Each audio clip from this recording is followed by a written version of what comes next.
right, welcome back to the Straight Red Card. Now we're going to take on the attacking players. We're going to start with the wingers. This is our, of course, power rankings. Current United States men's national team power rankings by position, and we are on to position winger. And we're going to have to eliminate 5 people on this list. So I'm going to let Brett start. So, Brett, who you eliminate? Oh, by the way, people are going to ask, why isn't Jonathan Lewis on this list? Doesn't he play for Greg sometimes? Yeah, he does. It's not good I actually have him in my he could be here list. Do you? Why not? I'm not ranking Lewis that high in all honesty. I'm just saying that, okay, well, I mean, again, we could have him in this position if we're playing as a 5th, 6th, 7th, 8th area, you know. But he'd just be crossed out right away. Exactly, so it wasn't worth putting him on here. Yeah. Because, I mean, the dude can't start for his club team. Call me when he can, and then we'll talk. That's what I would say to the critics on that one. So go ahead, Brett, slice someone apart here. Okay. We need to eliminate 5 of these. Okay. I'm going to start with Tyler Boyd. All right. And why? Well, I know he just obviously got moved to a new squad. He's actually seeing some playing time, but again, I'm basing this off of experience of what I've seen with the national team, and with the national team, he's been really meh at best. Not saying that he doesn't deserve another shot, absolutely, if he continues to perform. But my opinion, if I had to pick a top 5 right now, he's cut. Let me make another argument for your point of view.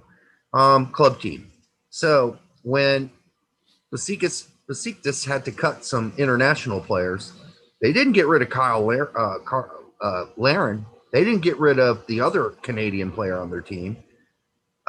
They got rid of, because of the new rules, how many non-domestic players you can have. Who'd they get rid of?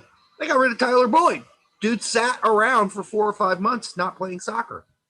And then they quickly shipped him off on loan to Sivasspor.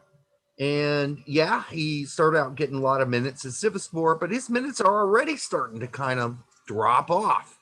So I'll go with you on this one, and I'm fine with eliminating Tyler Boyd. It would have been in my first, but again, we're not really doing these eliminations in order. All right, so who am I going to get rid of? I'm getting rid of Uli Lanez. And boy, that is going to piss some people off who think he is going to be great. I do too. I think he could be great. I think he's a great technical player. He's not particularly... It's a top 5. Yeah, he's not a top 5. He's not particularly fast. And by the way, I mean, he got injured, played barely for Heerenveen. And as I understand it, he's back in the United States getting treatment right now for whatever injury it was that wasn't healing very fast. That's not a good sign either. So and I'll say his performance with the U.S. Senior squad was perfectly fine, and he could probably jump into the role. Yep. Do fine, just not the top 5. No. So we need to indicate that, because a lot of the players we're cutting could, in theory, jump into a starting lineup or even a sub lineup there. Yep. And do well. We're not saying that. We're just saying if we have to cut it down to 5, he's not making the list. He's not. And I just have to give you a good reason why not. And that's my reason. And, you know, we'll see. We, for whatever reason, and this is kind of an unfortunate thing, a lot of our players that come from Hispanic backgrounds who have gone to Europe just haven't really either adapted or whatever. And I hope that's not the case for him, and I hope it's not the case for Alex Mendez and Richie Ledesma. I hope all 3 of them work it out in the sort of way that De La Torre seems to be working out. Not to branch off into that, but I mean, spacing the name already. You just mentioned him for a second there. Ledesma, Mendez, no, De La Torre. Ledesma was actually getting playing time with PSV before he got before he blew out his knee. Yeah. So I mean, exactly. I don't necessarily see them. He might follow the same trend. The other players may follow the same trend, but I mean, at least in his situation, he was seeing playing time prior to the injury. Yeah, there's a new book coming out that did a study on, um, which players are doing well, and the focus of U.S. soccer on, you know, having more minorities um, succeed in their system. And they've done a good job, the study said, with African American players. I mean, we see African American players succeeding in Europe on a rate we have never seen before. I mean, it's Mm-hmm. been amazing. But right now, um, we still haven't really succeeded with our Hispanic players, and I don't know if that's cultural. I don't know. I talked to the author of the book that's coming out that studies this, and there's really not a good answer for why that has been so far. Why we Well, I haven't mean, had a breakout yeah. Hispanic player in Europe yet. Well, that's a tough topic to discuss. I mean, simply because you have no idea how a player is developed playing for a youth team in California compared to a youth team playing in Pennsylvania. I mean, they're even if they contain to a more Latino based team, they're still going to play a bit differently, and they're still going to develop a bit differently. Yeah. But I mean, God, that's gotta be that's definitely a topic you can discuss forever. And we will have that author on this show down the road. I've already talked to him. That's He's cool. going to come on. We're going to talk about those kind of things. Should be fun. But it's your cut time, Brett.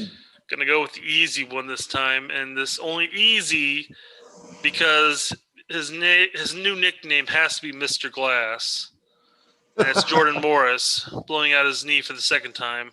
Yeah, I know. And Poor guy. But it's he easily would have been top 2 or 3 there. yeah, he would have been. He would have been in my top 3 too. But Yeah. he's going to be out maybe almost over a year at this point. We're not sure. And in that case, he just can't be in the top 5 right now. And really sad. I was so happy for him getting to Wales and playing for Swansea City and becoming a starter almost immediately. Well, not almost immediately, but eventually. And yeah, it's tough to see that happen. I can only wish him the best, and hopefully he's back in our top 5 a year from now. I hope he is. I hope this doesn't affect his speed. I'm going to eliminate Conrad de la Fuente. Sure. And the reason I'm going to eliminate him is it's really simple. He doesn't play. Yep. And if you don't play, and granted, he's not playing for Barcelona, one of the best clubs in the world. I get it. I understand that. But until you can't be in my top 5. I mean, get on a loan. He needs to get a loan somewhere and get some playing time. And I think he's good enough to get some playing time, but again, he's going to have to get out of Barcelona to do it. I think if Conrad were to even get a call up for the United States national team and get some playing time, I don't think you'd see a dip in skill by any means. I think what ends up happening is you have a very hungry young player that's not really seeing club time come out, and he'll try to perform as well as he could during that time period. But I agree 100%.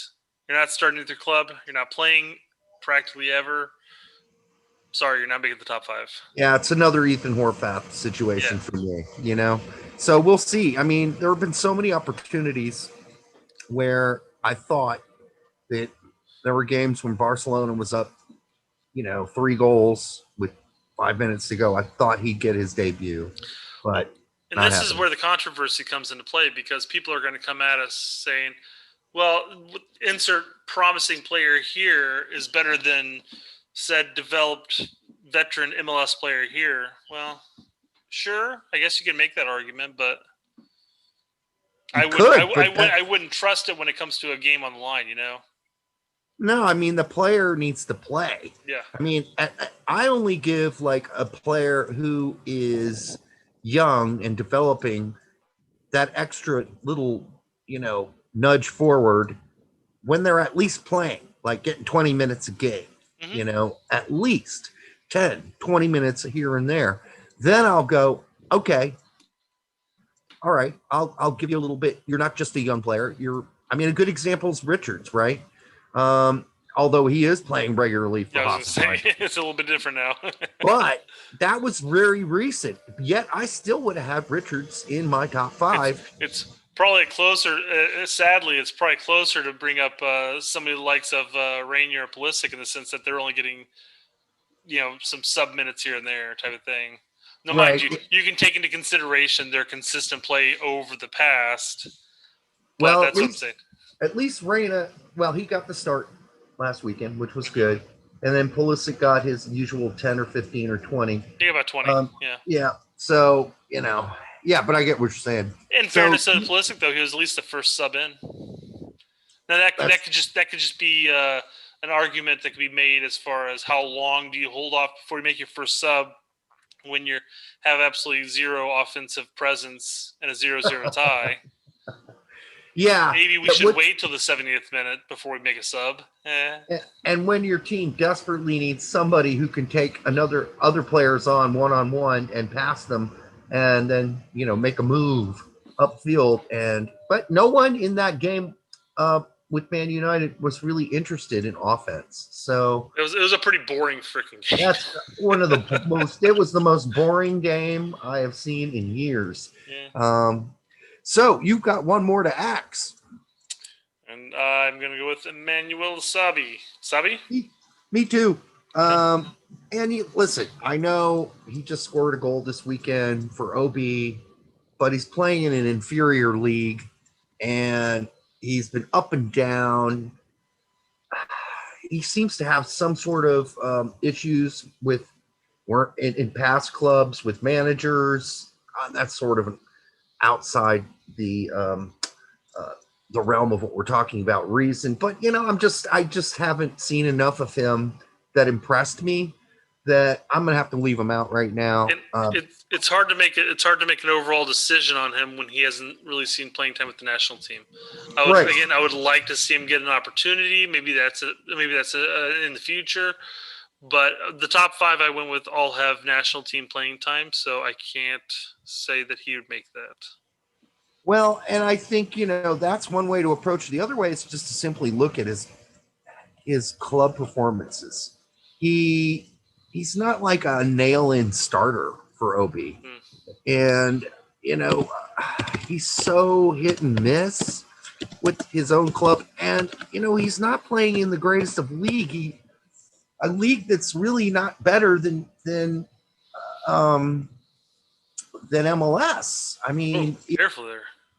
Well, if you're playing in I'm sorry, but the Danish league is not better than MLS.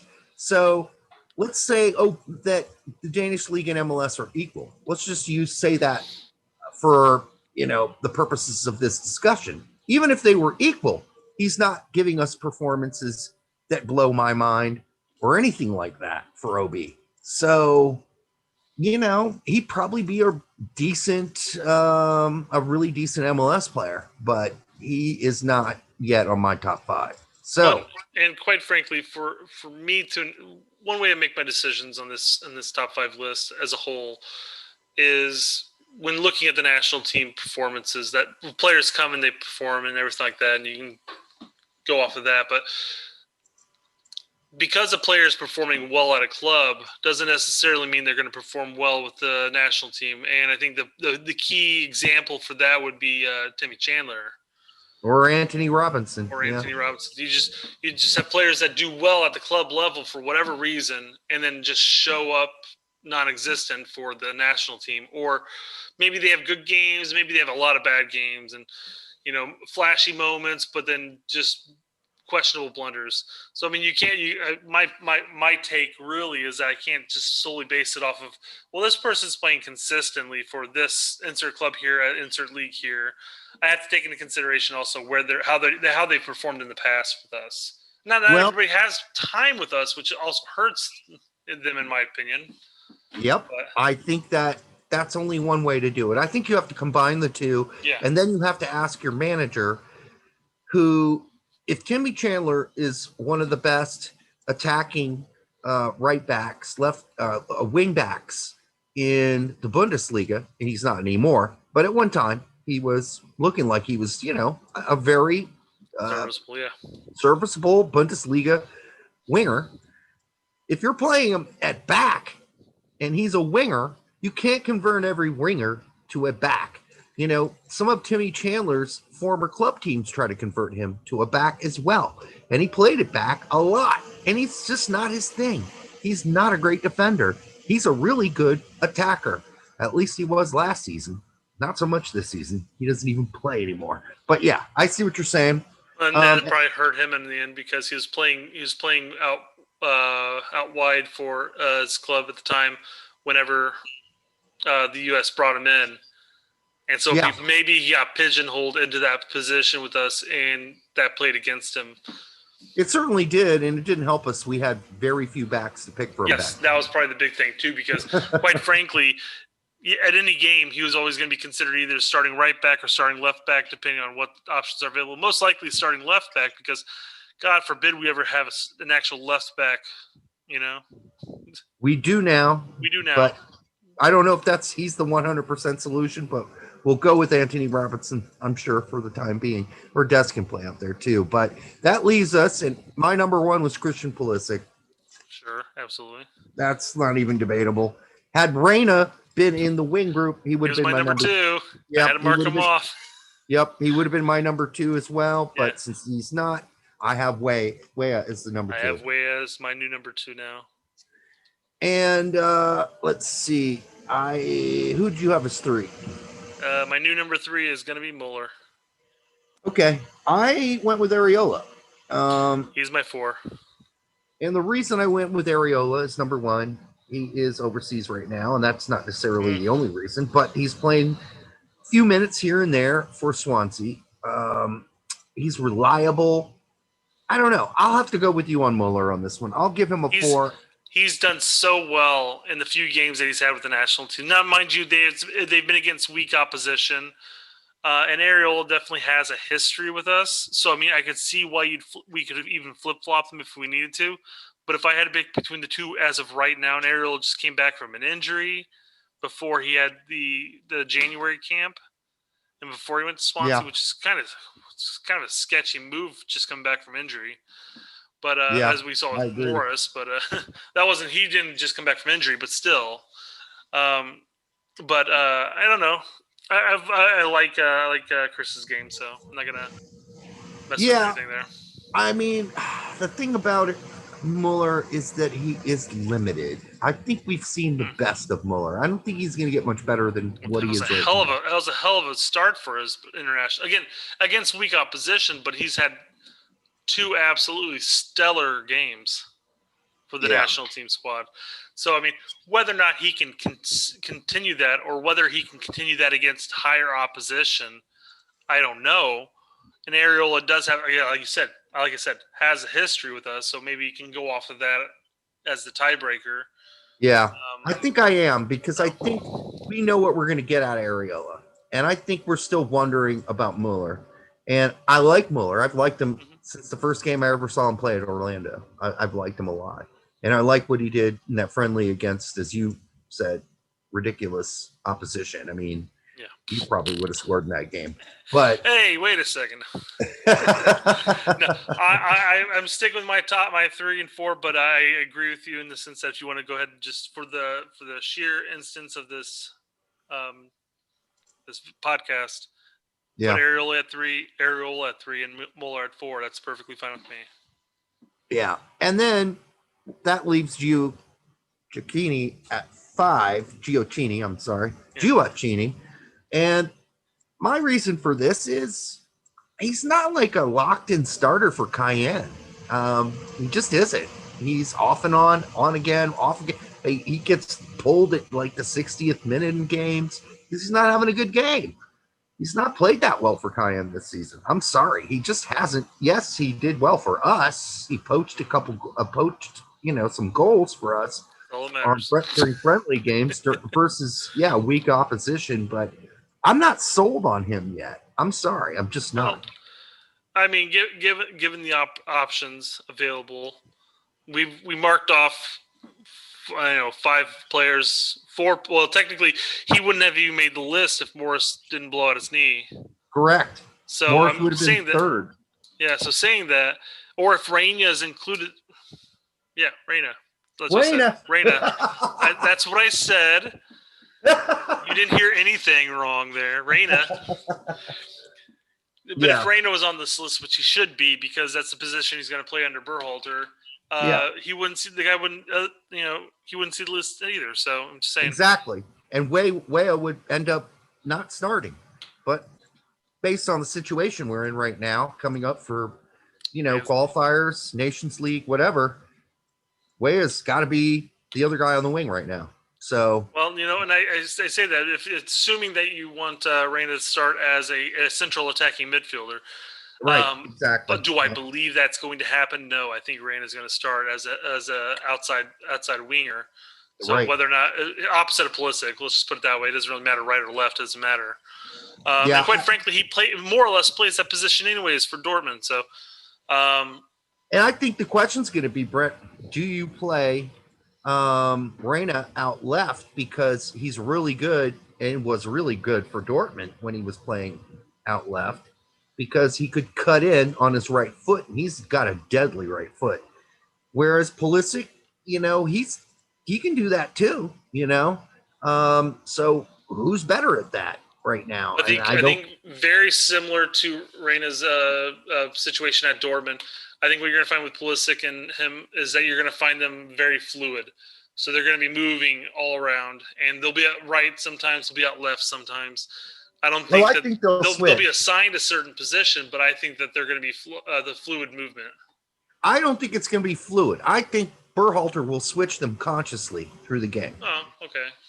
Yeah, I do, because I've seen him do it before. He will go out there and he'll say, you guys flip-flop. And they do. Then they flip-flop the wings.